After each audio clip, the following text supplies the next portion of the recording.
আপনি যদি দিনে একটু নামাজ না পড়েন, তবে আল্লাহর কসম আমার এই বার্তাটি শোনার পর আপনি অবশ্যই নামাজ পড়বেন। শুধুমাত্র শর্ত হলো আপনি মনোযোগ সহকারে শুনবেন এবং এটা উপলব্ধি করবেন এবং যতটা সম্ভব আপনি এটা শেয়ার করে দিবেন। কারণ আপনার শেয়ারের মাধ্যমে যদি অন্য একটা ভাই উপকৃত হয়, সে যদি নামাজ পড়া শুরু করে, তাহলে যতদিন সে নামাজ পড়বে তার একটা সওয়াব আপনার আমল নামে আল্লাহ তাআলা দিয়ে দিবেন। সুবহানাল্লাহ।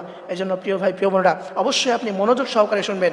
যে ব্যক্তি নামাজ পড়ে না তার কি ক্ষতি হয় এবং মৃত্যুর পর তার সাথে কি ধরনের আচরণ করা হবে, আপনি যদি এটা শুনেন তাহলে রীতিমতো আপনি অবাক হয়ে যাবেন। মনে রাখবেন, যে বিনা কারণে এক ওয়াক্ত নামাজ ছেড়ে দেয়, আল্লাহ রাব্বুল আলামিন তার হাবিবের মাধ্যমে জানিয়েছেন দুনিয়াতে ওই ব্যক্তি বরকত থেকে লাঞ্ছিত হয়ে যায় এবং সে অনেক লাঞ্ছনাদায়ক অবস্থার মধ্যে পড়ে এবং মৃত্যুর পর তার কবরে আযাব দেওয়া হবে এবং দুনিয়াতেই সে লাঞ্ছিত হয়ে মারা যাবে না। আউযুবিল্লাহ। এই জন্য প্রিয় ভাই, প্রিয় বোনেরা, এবং আল্লাহ রাসূল সাল্লাল্লাহু আলাইহি ওয়াসাল্লাম এক হাদিসের ভিতরে বলে দিয়েছেন যে ব্যক্তি বিনা কারণে এক ওয়াক্ত নামাজ ছেড়ে দেয়, জেনে বুঝে জাহান্নামের কোনো একটা দরজায় তার সেই নাম লিখে দেওয়া হয় এবং সেই জাহান্নাম